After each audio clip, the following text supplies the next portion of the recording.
ఏదైతే మా పైన ఆరోపణలు వస్తున్నాయో దాని గురించి మాట్లాడడానికి వచ్చిన ఈరోజు ప్రతి సంవత్సరం సీతారాముల వారి కళ్యాణం కావచ్చు, ఏదైనా కూడా మేము కట్టించిన ఆంజనేయ స్వామి దేవాలయం ఏదైతే ఉందో దాని పరంగా నేను ఎవ్రీ ఇయర్ 1 month ముందే వెళ్ళి నేను టెంపుల్స్ విజిట్ చేయడం జరుగుతుంది. నా ఇన్స్టాగ్రామ్ చూసుకుంటే మీరు గత 10 సంవత్సరాలుగా నా ఇన్స్టాగ్రామ్ లిస్టు మొత్తం కూడా దేవాదాయ టెంపుల్స్ కి వాటికి మాత్రమే వెళ్తూ ఉంటాను. నేను టెంపుల్స్ కి ధనుష్కోటి, రామేశ్వరం అలాంటి టెంపుల్స్ కి వెళ్తూ ఉండడం జరుగుతుంది. మీరు కావాల్సింటే చెక్ చేసుకోవచ్చు. అయితే ఈ ఏదైతే నా మీద ఆరోపణలు వస్తున్నాయో, మా అక్క మీద నా మీద ఆరోపణలు వస్తున్నాయో దాని గురించి చెప్పడానికి వచ్చిన ఈ ఫోటో గురించి చాలా మందికి చాలా డౌట్లు రకరకాలుగా వస్తున్నాయి. మా మీద నింద మోపడానికి చాలా కుట్ర పన్నుతున్నారు. అది ఎవరున్నారు దీని వెనకాల ఏంటి అనేది ఇంతవరకు మాకు కూడా అర్థం కాని పరిస్థితిలో ఉన్నాం మేము. ఇది కలిసింది ఒక ఎమ్మెల్యే ప్రోగ్రామ్ లో భాగంగా మమ్మల్ని ఇన్వైట్ చేసిన తర్వాత ఆ ప్రోగ్రామ్ అటెండ్ అయిన తర్వాత ఎవరైతే మధు వచ్చిండో దానికి సంబంధించిన ఫోటో ఇది వచ్చి తీసుకెళ్లడం జరిగింది. దీనికి ముందు మా సిస్టర్ ఎవరైతే మంగ్లీ గారు ఉన్నారో ఆమె పరిచయం ఎలా స్టార్ట్ అయిందో చెప్తా ఈరోజు. ఆమె ఏప్రిల్ ఎండింగ్ లో ఒక తబలారస ఒక పబ్ ఏదైతే ఒక పబ్ ఉందో ఆ పబ్ లో ప్రోగ్రామ్ చేస్తుండగా ఈ హేమకాంత్ రెడ్డి సంబంధించిన వాళ్ళు ఎవరైతే మధు రామావత్ అండ్ మన అభిషేక్ అనే పర్సన్స్ ఒక ఇద్దరు వాళ్ళతో పాటు ఉన్న వాళ్ళిద్దరు వచ్చి అక్కడిని అప్రోచ్ అవ్వడం జరిగింది. సో ఏదైతే తీజ్ ఫెస్టివల్ కోసం అని చెప్పేసి అప్రోచ్ అయ్యారు మాకు. నేను ఆ ప్రోగ్రామ్ కి నేను అటెండ్ అవ్వలేదు, మా అక్కకు మాత్రమే అప్రోచ్ అయ్యారు వీళ్ళు. సో తీజ్ ఫెస్టివల్ కోసం అని చెప్పేసి వాళ్ళు రావడంతో మా అక్కని అడగడంతో నా నంబర్ ఇవ్వడం జరిగింది ఆమె. మా బ్రదర్ ఏదైనా కూడా మా బ్రదరే హ్యాండిల్ చేస్తాడు, మా బ్రదరే దీని గురించి మొత్తం మాట్లాడతాడు, ప్రోగ్రామ్స్ గురించి మొత్తం మా బ్రదర్ కి కాంటాక్ట్ అవ్వండి అన్న విషయంలో నా నంబర్ ఇవ్వడం జరిగింది. నెక్స్ట్ 1-2 days తర్వాత కాల్ చేసి అన్న ఇది పరిస్థితి, అక్క దగ్గర నంబర్ తీసుకున్నాం అని చెప్పేసి వీళ్ళు నన్ను కాల్ చేసి ఇట్లా అడిగారు. తీజ్ ఫెస్టివల్ ఉందన్న, వన్స్ ఉంది కదా, దానికి ఇంకా టైం ఉంది, ఆ టైం తర్వాత అప్పుడు చూద్దాంలేండి, కొన్ని ఇంపార్టెంట్ కాల్స్ వస్తుంటాయి, మీటింగ్స్ ఉంటాయి, సో వాటికి వెళ్ళాల్సి వస్తుంది అని చెప్పేసి నేను చెప్పడం జరిగింది.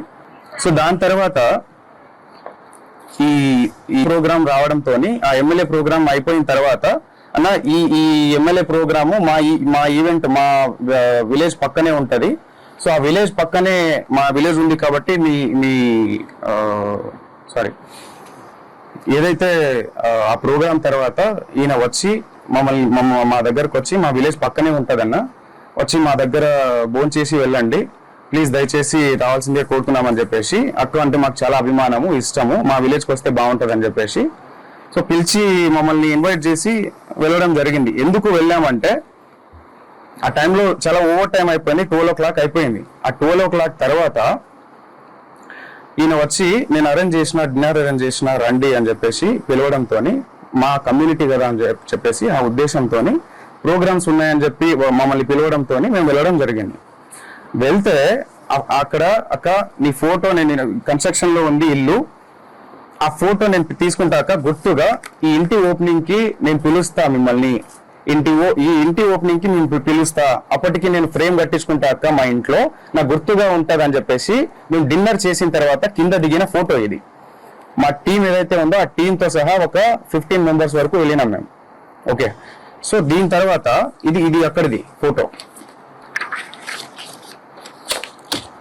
ఈ ఈవెంట్ ఏదైతే జరిగిందో ఈ వెంచర్ ఓపెనింగ్, ఇది వెంచర్ మేము రియల్ ఎస్టేట్ వెంచర్ ఇది చేస్తామని చెప్పేసి చేసారు. దీని గురించి ఈ వెంచర్ ఆఫీస్ కి ఓపెనింగ్ కి ఎందుకు వెళ్ళడం జరిగిందంటే నాకు కాల్ చేయడం జరిగింది, అన్న అక్కకి మేము ఇన్వైట్ చేద్దాం అనుకుంటున్నాము, మేము ఈ రియల్ ఎస్టేట్ ఆఫీస్ ఓపెనింగ్ కి అక్కకి ఇన్వైట్ చేద్దాం అనుకుంటున్నాము, సో అక్క రావాలన్నా అని చెప్పేసి నన్ను పిలిచారు, అంటే నాకు అప్రోచ్ అయ్యారు. లేదన్నా ఈ వెంచర్ ఓపెన్లకి అక్క రాదు, ఎక్కడ కూడా మీరు చూసిండొచ్చు, ఎక్కడ కూడా అక్క ఈ వెంచర్ ఓపెనింగ్లకి దీనికి వెళ్ళదు అని చెప్పేసి అంటే, లేదన్నా కంపల్సరీ రావాలి, ఎట్లన్నా రావాలన్నా అంటే లేదు అని చెప్పేసి అక్కని కూడా అప్రోచ్ అయ్యారు, అక్క మీరు కంపల్సరీ రావాలక్క దీనికి అని చెప్పేసి. సో అక్క నేను ఇలాంటి వాటికి రాండ్రా, ఏమన్నా కూడా సరే తర్వాత మాట్లాడదాంలే అని చెప్పేసి లైట్ తీసుకుంది. మళ్ళీ ఫాలోఅప్ చేసుకొని అక్క రావాలక్క అని చెప్పేసి June 9th చేసుకున్న ఒక ఆఫీస్ ఓపెనింగ్ కి నన్ను ఇన్వైట్ చేయడం జరిగింది. అంటే నువ్వన్నా రా అన్న, నాకు కొంచెం హెల్ప్ఫుల్ ఉంటుంది, నా బిజినెస్ కి కొంచెం గ్రోత్ ఉంటుంది, నువ్వు వస్తే నేను కొంచెం చెప్పుకుంటా అన్నట్టు నన్ను పిలవడం జరిగింది. ఆ రోజు నాకు ఫీవర్ లో కూడా నేను కార్ పంపిస్తా అన్నా నీకు అని చెప్పేసి అంటే, నేను రాలేను నాకు ఫీవర్ గా ఉందంటే నేను కార్ పంపిస్తా అన్నాడు. కార్ పంపించి నన్ను తీసుకెళ్లి అక్కడ ఆఫీస్ లో ఈ ఫోటోలు దిగడం జరిగింది. అక్కడ ఎవరెవరు ఉన్నారు, ఎక్కడి నుంచి వచ్చారు, వాళ్ళంతా ఏంటి అని చెప్పేసి నాకు తెలియదు. ఓన్లీ అది ఒక జిఎన్ఐ ఆఫీస్, ఏదో జిఎన్ ఆఫీస్ అని చెప్పేసి ఓపెనింగ్ కి మాత్రమే పిలిచారు నన్ను. జూన్ 9న అక్కడ ఫొటోస్ దిగినాం, అంతా అయిపోయింది. దాని తర్వాత ఈవినింగ్ టైంలో నేను రిటర్న్ రావాలి అనుకొని, నాకు తొందరగా వెళ్ళాలి. నేను జూన్ 10న అక్క బర్త్డే ఉంది కాబట్టి, రేపు నాకు బర్త్డే ఉంది అక్కది, ఆ పనులన్నీ నేను చూసుకోవాలా, పైగా నాకు ఫీవర్ ఉంది, నాకు చాలా ఇదిగా ఉంది, వెళ్ళాలి అంటే సరే అని చెప్పేసి ముగ్గురు వ్యక్తులతో నన్ను డ్రాప్ చేయడం జరిగింది. వీళ్ళు కూడా వచ్చారు ఆ రోజు జూన్ 9న నైట్ టైంలో. చాలా లేట్ అవ్వడం జరిగింది ఆ రోజు ఈవినింగ్, లాంగ్ కాబట్టి మేము ఉండే ఏరియా నుంచి వీళ్ళ ఏరియాకి, మల్లెపల్లి గ్రామానికి, సో ఈ ఆఫీస్కి. సో వీళ్ళు ఎవరైతే నా మీద ఈ పర్సన్ ఎవరైతే నా మీద మొన్న చెప్పడం జరిగింది, వీళ్ళు ఎవరు కూడా నాకు తెలియదు. జస్ట్ డ్రైవర్లుగా వచ్చిరు, వెనకాల నన్ను వదలడానికి వచ్చిరు. వీళ్ళు వచ్చి నా దగ్గర ఫోటో తీసుకున్న ఫోటో ఇది. మా ఇల్లు బ్యాక్గ్రౌండ్ లో, ఇది మా ఇల్లు బ్యాక్గ్రౌండ్. ఇక్కడ ఆఫీస్ బ్యాక్గ్రౌండ్ లో ఒక ఆఫీస్ ఉంటది. సో ఇంటి దగ్గర దిగిన ఫోటోని ఈరోజు ఇన్ని లక్షలు ఇచ్చాము, అన్ని లక్షలు ఇచ్చాము అని చెప్పేసి అబద్ధాల ప్రచారం చేస్తున్నారు ఈరోజు. సో దయచేసి గమనించాలి మీరు, ఇది అక్కడ జరిగిన విషయం. దాని తర్వాత మేలో ఏదైతే ఎమ్మెల్యే ఫంక్షన్ తర్వాత మేలో మేము ఆ ఇంటికి వెళ్ళి వచ్చిన తర్వాత ఒక 10-15 డేస్ తర్వాత నాకు కాల్ చేసి, అన్న ఆఫీస్ ఓపెనింగ్ అని చెప్పేసి ఏదైతే చెప్పిండో ఆయన, ఆఫీస్ ఓపెనింగ్ కి వెళ్ళడం జరిగింది నేను. ఓకే, ఆఫీస్ ఓపెనింగ్ కి వెళ్ళక ముందే నాకు ఆఫీస్ వెంచర్ ఇట్లా మేము ఇది చేస్తున్నామన్నా, మాకు రియల్ ఎస్టేట్ ఆఫీస్ ఇట్లా పెట్టాలనుకుంటున్నాము, సిటీలో పెట్టాలనుకుంటున్నాము, సిటీలో ప్లస్ మేము మల్లెపల్లి దీంట్లో కూడా పెట్టాము, దానికి కంపల్సరీ ఎక్కడ ఇన్వైట్ చేస్తామని చెప్పేసి ఏదైతే ఈ ఆఫీస్కి నన్ను ఇన్వైట్ చేసిరో దానికి ముందే విషయం ఎక్కడ, వీళ్ళ పరిచయం మాకు గట్టిగా ఏర్పడింది ఎక్కడ అంటే, ఈ ఆఫీస్ కి ముందు నాతో మాట్లాడేటప్పుడు, అన్న ఆఫీస్ వెంచర్ ఓపెనింగ్ అని చెప్పేసి మేము ఆ సంబంధించిన ఈ ఏదైతే ఆఫీస్ ఉందో రియల్ ఎస్టేట్ ఆఫీస్, ఇదే ఆఫీసు హైదరాబాద్ లో కూడా ఓపెన్ చేద్దాం అనుకుంటున్నాం అని చెప్పేసి ముందే చెప్పారు నాకు. దీనికి రావాలి మీ అక్క, లేదంటే అక్కడ హైదరాబాద్ లోనే రావాలి అని చెప్పేసి అన్నారు.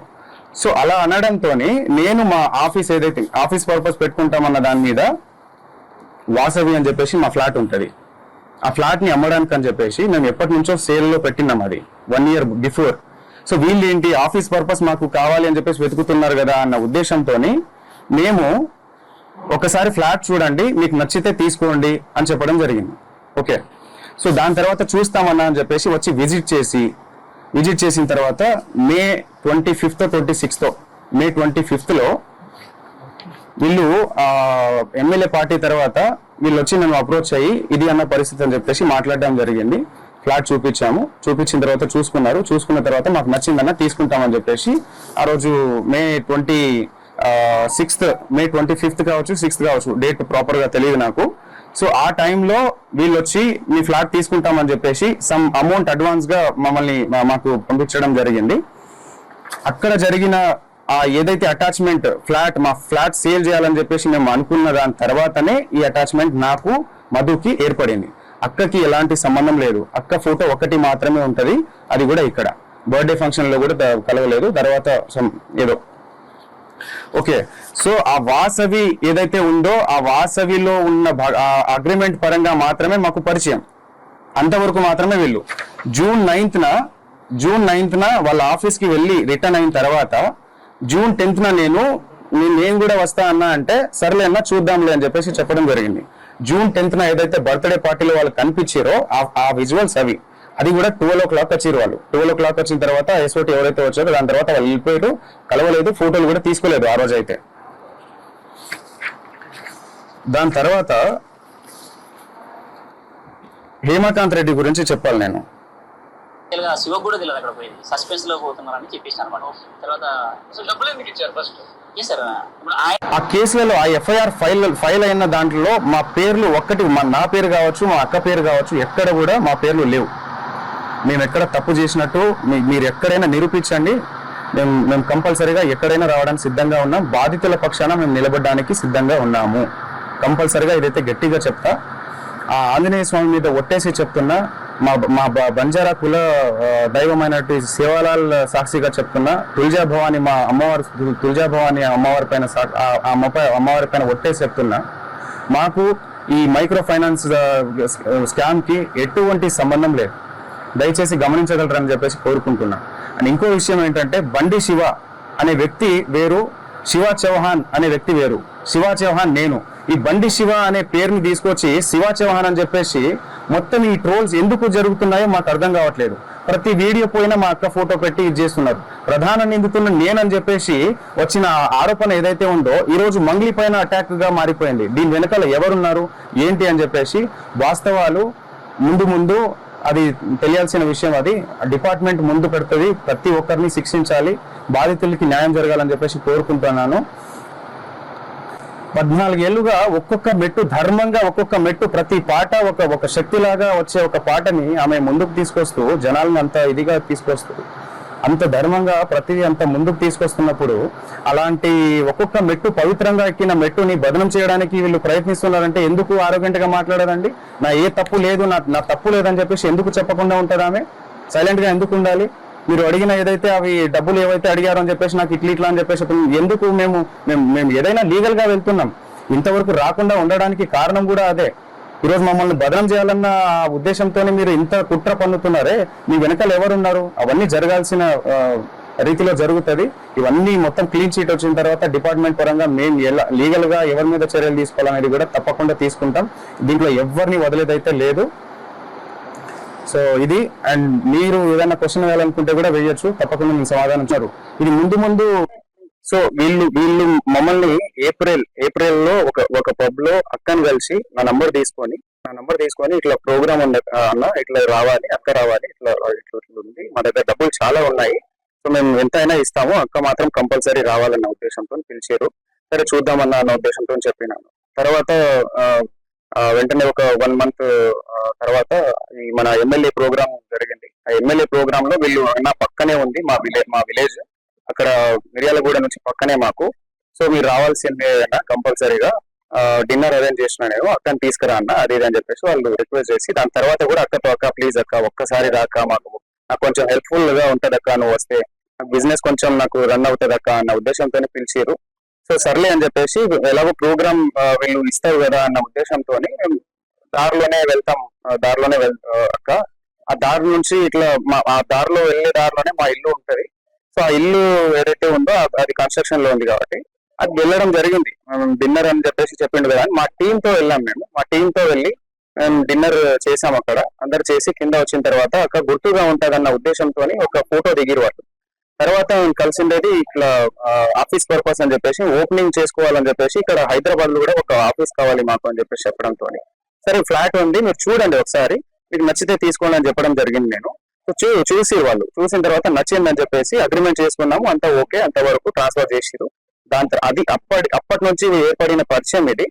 ఆ ఉద్దేశంతోనే నేను కూడా వాళ్ళ ఆఫీస్ కి వెళ్ళడం జరిగింది. అక్కని పిలిస్తే లేదు అని చెప్పేసి నేను వెళ్ళడం జరిగింది. ఆమె నేను రాలేను, కావాలంటే తమ్ముని తీసుకెళ్ళంటే నేను వెళ్ళిన. సో వెళ్ళిన తర్వాత ఈ ఆఫీస్ లో ఎవరెవరైతే ఉన్నారో మనకు తెలియని వాళ్ళంతా. సో మధు అనేటోడు పిలిచిండు కాబట్టి అక్కడ వరకు నేను నార్మల్ గా వెళ్ళి ఫోటో దిగేసి వచ్చేసిన. ఆయనే కారు పంపించిండు, ఆయన రిటర్న్ నన్ను డ్రాప్ చేసిండు. నాతో పాటు ఇద్దరు వచ్చిర్రు, ఎవరైతే నా మీద ఆరోపణలు చేస్తున్నారో, ఇట్లా డబ్బులు ఇచ్చిన, సమ్ అమౌంట్ ఇచ్చిన, క్యాష్ ఇచ్చిన అని చెప్పేసి అవన్నీ అవాస్తవాలు. ఏమైనా ఉంటే బయట పెట్టండి, తప్పకుండా నేను దానికి ఎక్స్ప్లెనేషన్ ఇస్తాను.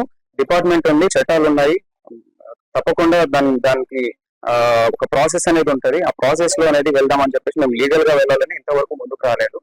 సో దయచేసి మీరు గమనించగలరని చెప్పేసి అనుకుంటున్నాను. దాని తర్వాత ఏదైతే ఫ్లాట్ సేల్ అని చెప్పేసి వచ్చిన తర్వాత జస్ట్ 2-3 months మాత్రమే వీళ్ళు మన దగ్గర ఉండడం జరిగింది. ఆ 2-3 months లో కావాల్సిన ప్రూఫ్స్ అన్ని మన దగ్గర ఉన్నాయి. రెంట్ ఉంటా అని చెప్పేసి ఆ కీస్ ఏదైతే ఉందో రెంట్ ఉంటాం, కావాలంటే రెంట్ డబ్బులు ఇస్తానక్క, కొన్ని మీటింగ్స్ పర్పస్ అని చెప్పేసి మాకు ఉంటది, మీటింగ్స్ ఉన్నాయి. ఆ మీటింగ్స్ కొంతమంది వస్తూ ఉంటారు. సో నాకు కీస్ కావాలని చెప్పేసి కీస్ తీసుకోవడం జరిగింది. రెంట్ కూడా ఆయన నాకు రెంట్ పే చేస్తాను అని చెప్పేసి కూడా చెప్పడం జరిగింది. దానికి సంబంధించి అన్ని మాకు ప్రూఫ్స్ ఉన్నాయి. తప్పకుండా మేము మా పైన వెరిఫికేషన్ వచ్చినప్పుడు మేము తప్పకుండా దాన్ని ఎక్స్ప్లెనేషన్ ఇచ్చుకుంటాము.